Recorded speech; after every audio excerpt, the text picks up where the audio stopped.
네, 최재형과 김건희 여사의 카톡이 공개됐는데요. 이걸 읽어보니까 참 기도 안 막힙니다. 이런 자를 왜 여태 수사가 미진한지도 좀 불만이고요. 이원석 총장님. 중앙일보에서도 이걸 보도했는데요. 최재형 카톡 보니 답답하던 김 여사 이때 문자 쏟아냈다. 이런 제목 봐서도 알 수 있죠. 집요하게 여사에다가 카톡으로 말하자면 이제 만나자 뭐 카톡을 쭉 보여드리겠습니다. 이다가 할 수 없이 답변을 하기 시작한 건데 저도 그런 경우가 많거든요. 저도 어떻게 제 전화번호가 노출됐는지 단체 톡이고 뭐고 너무나 많이 만들어져 가지고 얼마 전에 그걸 정리하기도 했었는데요. 김건희 여사는 조금 비교가 안 되게 중요한 인물이기 때문에 막 이런 그 공격이라든가 이런 걸 많이 요청 같은 걸 많이 받았을 텐데도 고르다가 어떻게 답변 아버지하고 친하다고 그러고 하니까 아버지 생각에 모멸차게 또 목사라고 하니까 믿고 파톡을 이게 받아줬던 게 화근이 아닌가 생각되는데요. 일단 하나하나 그대로 읽어보면은요.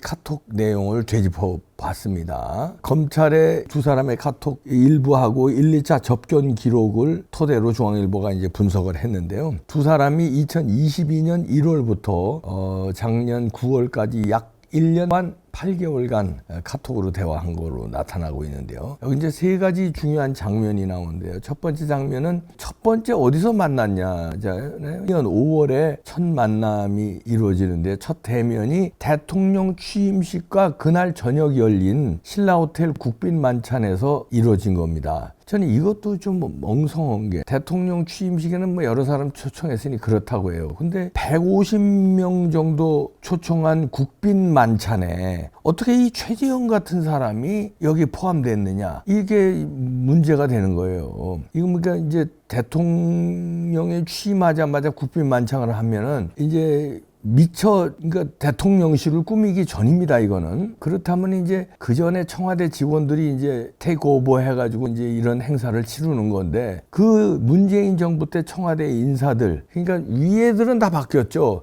대통령 물론 바뀌고 수석들 바뀌고 뭐 그랬지만 밑에 직원들은 다 안 바뀌었단 말이에요. 왜냐면 일을 계속 해나가야 되니까. 직원이 뭐 한두 명입니까? 그걸 싹 바꾸지 않거든요. 위에 대가리들만 바꾸지. 실무진은 그대로 문재인 청와대에서 윤석열 대통령실로 그대로 업무가 이어지면서 취임식도 준비하고 물론 취임식 준비위원회가 있지만 거기 밑에 실무는 또 이런 일을 담당하거든요. 그런데 그 문재인 대통령 청와대실에서 이 엉성한 일을 하지 않았나 봅니다. 왜냐하면 최재형 같은 놈을 150명 규모의 국빈 만찬에 초대한 건 이게 이제 북한 드나든 사람이니까 문재인 청와대에서 볼 때는 괜찮은 사람이야, 이 사람이. 우리 쪽에서 볼 땐 간첩 같은 사람인데 문재인 청와대에서 북한 들락날락하고 그러니까 굉장히 그러니까 여기 끼워놓은 거 아닌가 이렇게 의심을 합니다. 그러면서 이 중앙일보에서도 해석한 게 대북 인사로서의 유명세가 작용했을 것이란 이게 자기 최 목사의 주장이라는 거 아니에요? 자기가 150명에 낀 게 대북 인사가 150명에 왜 껴야 되고 대북 인사가 껴도 왜 최재형 같은 놈이야? 이거는 이제 국가보안법으로 조사받은 적도 있고 수사받은 적도 있고 그 다음에 북한을 제집 드나들어서 이상한 행적이 많은데 통전부 사람들하고 만나고 리설주하고 사진 찍은 것도 나오고 이런 사람이 왜 150명 국빈 만찬이고요. 이상한 게 이거 보세요. 사진 보시죠. 이재용, 정의선 현대회장, 조원태 한진회장, 신동빈 롯데회장, 구광모 LG회장 등과 이렇게 사진을 찍어요. 그러니까 150명 국빈 만찬이니까 여긴 다 검증된 사람이고 다 재벌회장 아니면 정치계의 원로들 아니면 국가의 귀빈이니까 이 중에 이 최재형 같은 간첩을 넣으니까 다른 사람들은 그냥 허물없이 사진 찍자고 그러니까 이재용 회장한테도 가서 사진 한 장 찍으시겠어요? 하면 셀카 들고 이게 최재형이 들고 찍는 모습 보이죠 이렇게. 그러니까 국빈이니까 당연히 국빈인 줄 알고 예 찍읍시다. 이렇게 해서 이 재벌 회장들하고 다 사진을 찍어요. 이 간첩한테. 이런 짓들을 벌인 거예요. 입장이 안 되는 사람을 입장을 시킨 거예요. 국빈 만찬에. 여기서부터 사단이 났는데 여기서 이제 김건희 여사하고도 첫 만남이 이루어지게 된 겁니다. 김건희 여사도 자기가 부른 게 아니고 국빈 150명이니까 다 재벌 회장이고 국가 원로들이고 그러니까 다 반갑게 인사하고 다 중요한 분들이니까. 그런데 그중에 목사라고 하고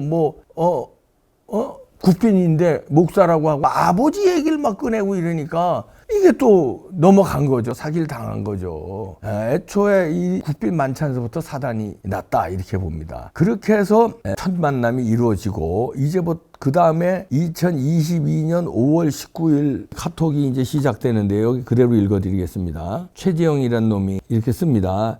여사님 안녕하세요. 미국의 최재영 목사입니다. 기존에 대화하던 카톡은 미국 폰이라 심카드를 뺐기에 와이파이가 안 되는 곳이나 이동 중엔 전혀 안 됩니다. 그래서 제 미국 폰 카톡과 한국 폰 카톡을 한데 묶은 방이니 여기서 대화하시면 제가 미국이든 한국이든 언제나 소통할 수 있습니다. 감사합니다. 이렇게 이제 입지를 시작합니다. 그전에도 카톡 하기 전에 몇 번 전화를 하고 오갔나 봐요. 이제 국빈이라니까 또 아버지 친구라니까. 그리고 이제 본격적인 카톡은 이렇게 전화를 바꾼 다음에 시작을 입지를 요놈이 이제 사기를 치는 겁니다. 그러니까 저는 이제 5월 23일에는 이렇게 나옵니다. 여사님께 이번에 바이든 대통령 방한에 역할을 하시느라 고생하셨어요. 박물관 관람 안내 영접 시 올린 머리는 참 좋고 신선하고 유경사 캐릭터가 연상되더군요. 다름이 아니라 보고 받으셨겠지만 미 대통령 영부인 바이든 여사가 사실은 한국에 오지 않고 라틴 아메리카 3개국을 순방 중이었습니다. 신남방 정책을 표방하고 이른바 4대 강국 중심으로 외교를 하고 있으니 대통령 영부인을 외교적 차원으로 활용한다는 생각도 좋을 것 같네요. 이거는 뉴스 기사만 보면 다 알 수 있는 이런 내용을 그냥 지가 마치 그냥 무슨 미국 백악관하고 긴밀한 뭐가 되는 것처럼 이렇게 사기를 칩니다. 이건 뉴스에 다 나온 거예요. 그러니까 김건희 여사는 또 순진하게 그렇군요 하고 그냥 간단하게 대답을 해주는 겁니다. 그렇군요. 대답을 안 할 수가 없는 거예요. 왜냐면 국빈 만찬장에서 150명 가운데 한 사람으로 검증된 사람이 만났지. 아버지 친구라고 그러지. 이러니까 그래도 깊숙하게 안 들어가요. 김건희 여사가. 그렇군요 하고 짧게 대답을 합니다. 근데 그 다음에 이제 두 번째 장면으로 가서 2022년 6월 문제 샤넬 1차 접견 때 나온 겁니다. 5월 31일 2022년. 이때 최재영이가 사기의 입질이 들어가죠. 잘 지내시지요? 많이 일정이 분주하신 것 같아요. 그렇게 쓱 입질을 하니까 김건희 여사가 요게 입질이 3시 23분인데 김건희 여사가 답장을 6시 2분에 했는데 답장도 글로 쓰질 않고 기사 하나를 그냥 올립니다. 이거 월간조선 기사인데요. 이걸 그냥 올리면서 그냥 난 이게 너하고 당신하고 말대답할 그렇게 시간이 아니다. 왜냐하면 이 월간조선 기사 보면 제목만 봐도 알 수 있죠. 김어준 국민 혈세로 운영하는 TBS 김건희 공격하려 대놓고 이런 제목이에요. 그러니까 이런 것 때문에 나 시달리고 있으니까 길게 대답 못해요 하는 뉘앙스죠. 그냥 기사만 딱 올립니다. 그것도 3시간 만에 그냥 답장도 안 하고 기사만 올려요. 그러니까 최재영이가 한 달 며칠 후에 또 입질을 합니다. 이젠 서울시 의회를 국힘당이 과반수 넘었으니 김어준 운명도 얼마 안 남은 것 같네요. 이렇게 이제 김어준한테 고생하는 김건희 여사를 위로한답시고 이렇게 싹 입질을 해요. 그러니까 김건희 여사가 순진하게 여기에는 답변을 합니다. 이때 답변을 안 하시다가 여기에는 답변을 해요. 김어준 씨가 자꾸 거짓 선동하는 이유가 돈 때문이에요. 다스베이다라는 유튜브 수익 때문에 이렇게 답변을 해요. 그러니까 최재영이가 싹 또 역조? 그런 요인이 강하겠네요. 그러니까 이제 김건희 여사도 요게 이제 답변을 하면서 설득한다고 되는 일이 아니에요. 수익 창출 때문에 그런 거다. 가세연도 마찬가지다. 이렇게 답변을 합니다. 짧게. 그러니까 최재영이 옳다구나. 여기다 딱 묻니다. 그리고 당선되시고 취임하시고 기뻐서 샤넬 화장품 선물 장만한 게 있는데 어떻게 전해드려야 할까요? 약소하지만 기쁜 마음으로 미국에 집사람이 조언한 대로 준비는 했는데 이렇게 입질을 해요. 요놈이 샤넬 화장품. 그러면서 또 씁니다. 언제 한번 대통령님과 맥주 한 잔 시원하게 같이 했으면 좋겠어요. 이렇게 또 입질을 합니다. 그러니까 여기에 대해서 답변을 처음에 샤넬에 대해서는 답변을 안 해요.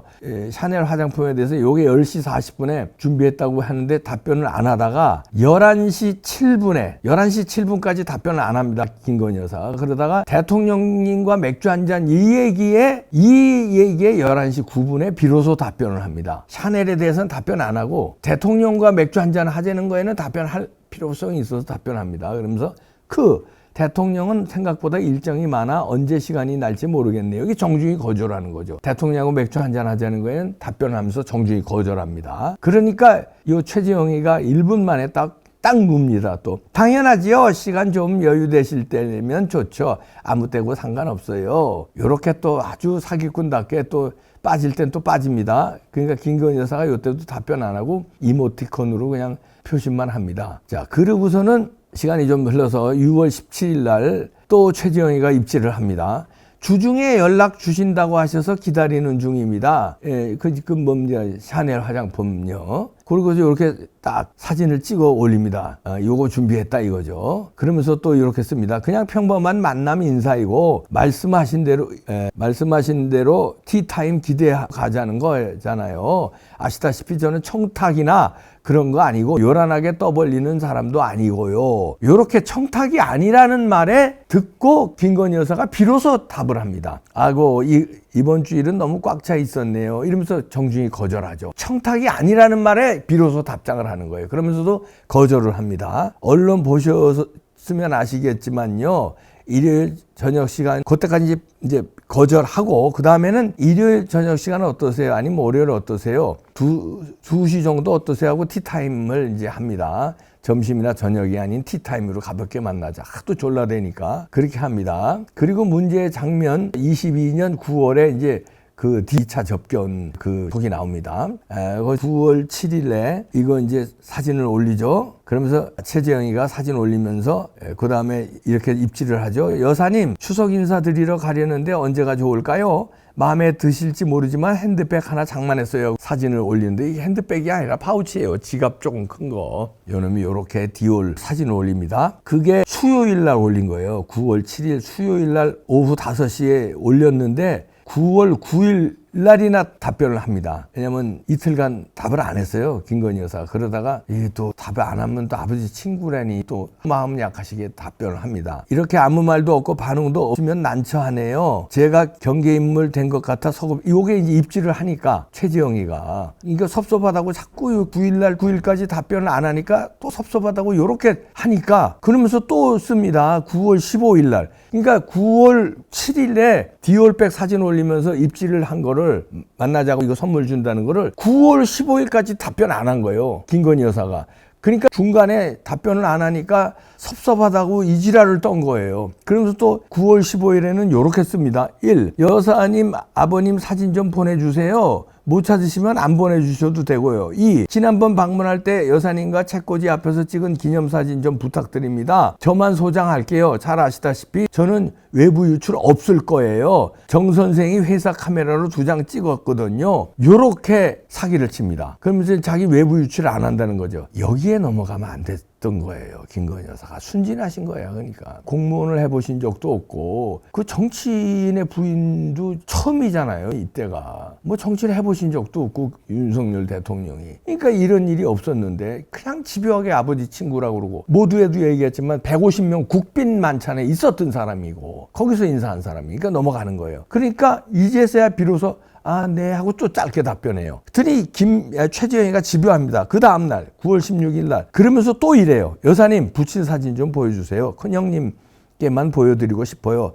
부탁드린 여사님과 저와 찍은 기념사진도 보내주세요. 그러니까 김건희 여사가 여기에 대답을 합니다. 네, 혹시 저랑 대화 나눈 카카오톡이나 여러 가지 절대 공개 안 하시는 거죠? 이때 좀 수상하게 여기신 것 같아요. 자꾸 왜 이렇게 집요하게 이상하죠? 사진을 요구하고 이러지. 그러니까 이상해서 이거 카톡 혹시 공개하는 거 아니냐? 안 하는 거죠? 하고 다짐을 받습니다. 답변 안 하다가 이때 좀 수상하게 여기신 것 같아요. 그리고 네 번째 장면으로 가면은 2023년 7월에 양평 고속도로 그 문제건 때문에 또 카톡을 이제 주고받는데요. 최재형이가 아주 집요합니다. 이놈이. 그러면서 모함이거나 가짜 뉴스라면 거기에 걸맞는 해명이 될 만한 게 있으신가요? 저도 여사님처럼 그렇게 믿고 싶어요. 이러면서 해명을 혹시 안 들으신 건 아니에요? 그 땅은 제가 태어나기도 김건희 여사가 답변을 합니다. 기가 막히니까 해명 혹시 안 들으신 거 아닙니까? 그 땅은 제가 태어나기도 전부터 소유한 땅이라고 들었습니다. 선산이 있는 곳이고요. 저희가 1000만 분의 1이라도 사리사욕으로 그쪽으로 도로를 내려고 했다면 모든 권한을 내려놓아야 한다고 생각할 정도로 부도덕한 사안입니다. 목사님은 저의 아버님 고향분으로서 진정으로 양평을 위한 것이 어떤 것인지 잘 판단해 주세요. 이러고 이제 답답하니까 김건희 여사가 이렇게 하소연을 하는 거예요. 여기에서 봐도 알잖아요. 양평고속도로에 관여하지 않았던 게 진심이 나오지 않습니까? 뭐 당연한 얘기죠. 그리고선 이 카톡이 더 읽기도 싫습니다. 이렇게 나오는데 그래도 뭐 이왕 소개한 거 더 소개해드리죠. 그러니까 이렇게 이어가다가 자꾸 또 티타임을 하자고 최재형이가 또 이어가니까 김건희 여사가 한국에 계세요. 최소한 저희는 공권력을 이용해 살이 탐욕하는 일은 상상도 못할 일이에요. 양평을 주민을 위한 최선의 길 생각해 주세요. 그런 식으로 살았다면 진짜 이 자리에 오른 건 있을 수 없는 일입니다 하고 답답해서 양평에 대해서 이렇게 이제 하소연을 합니다. 왜냐면 양평 가지고 자꾸 또 이렇게 위하는 척 하면서 또 세간의 의혹을 이렇게 또 막 이렇게 카톡으로 막 보내요. 그러니까 여기에 대해서 또 답변을 하신 거고요. 그러면서 김건희 여사가 수십 번 진지하게 고민할 때 대화 상대를 해주셨던 분이에요. 물론 그리운 아버지이고 친근할 때 뭐 이렇게 이제 쓰십니다. 그리고 이렇게 해서 이제 카톡을 주고받은 건데, 지금 일단 김건희 여사의 아쉬운 점은 너무 세상 물정 몰랐다 그럴까? 이 세상 물정이라는 건 이 세상 사는 사람들 물정이라는 얘기가 아닙니다. 이 좌파들, 간첩들, 이 자들이 어떻게 하는지를 잘 모르셨던 것 같아요. 그냥 내 마음같이 하니까. 아버지 친구라니까. 그리고 국빈만찬에 국가에서 초대한 사람이니까 믿었죠. 다 재벌 회장들이고 다 이러니까. 이거에 이제 쏘으신 거 같은 게 좀 아쉽다는 얘기고요. 그 다음은 이제 김건희 여사는 그 정도 아쉬운 거고, 여기 내용이 나와 있지만 죄를 짓거나 잘못한 게 없어요. 청탁을 뭐 해준다는 얘기 한 적도 없고, 청탁한 사실도 없고, 최재형이조차 청탁한 사실이 없고, 청탁 내용은 있지도 않고, 그 다음에 억지로 한 게 같은 내용에서 나왔잖아요. 억지로 응답해 준 내용이 나왔는데, 이 최재형이라는 놈은 미국 시민권자인데 이놈이 교묘하게 북한을 들락거리면서 북한을 엄청 칭송하는 놈이에요. 그러면서 그거를 위해서 미국 시민권 받은 게 아닌가, 저는 그렇게 의심을 하는데, 여러 차례 방북하면서 3대 세습을 옹호하고 반미주의자예요. 반미주의자인데 왜 미국 시민권을 받았겠어요? 반미주의자면 미국 시민권 받으면 안 되죠. 이런 놈이에요. 미국 시민권을 이용해서 뭔가 간첩질을 하려고 반미주의인데 이렇게 한 게 아닌가, 이렇게 저는 의심을 하는데, 북한은 정당한 나라다, 미국을 비롯한 서구가 왜곡하고 있다, 그러면서 후계자는 인민이 추대하고 인민이 추대하는 거래요. 후계자를, 북한의 후계자를 인민이 추대하는 거냐, 이 도둑놈아. 그렇게 하면서 북한 3대 세습을 옹호합니다. 그리고 북한은 종교의 자유가 철저히 보장된 나라, 이렇게 사기 목사가 사기를 치는 겁니다. 이걸 북한은 종교의 자유가 없다고 인권 문제로 다루면 안 된대. 북한의 종교의 자유가 어디 있어요? 그러면서 남북이 다 존경하는 통일 아이콘이 김일성 구해준 손정도 목사라고 이렇게 추앙하고요. 국가보안법 위반 혐의로 2018년 6월에 경찰 조사받은 사람이에요. 이런 간첩을, 이런 사람을 갖다가 50명 국빈만찬에 넣은 그때 당시에 그 대통령실 관계자, 그러니까 저 청와대 때 당시 관계자, 이거 조사해야 돼요. 어떻게 이 최재형을 150명 국빈만찬에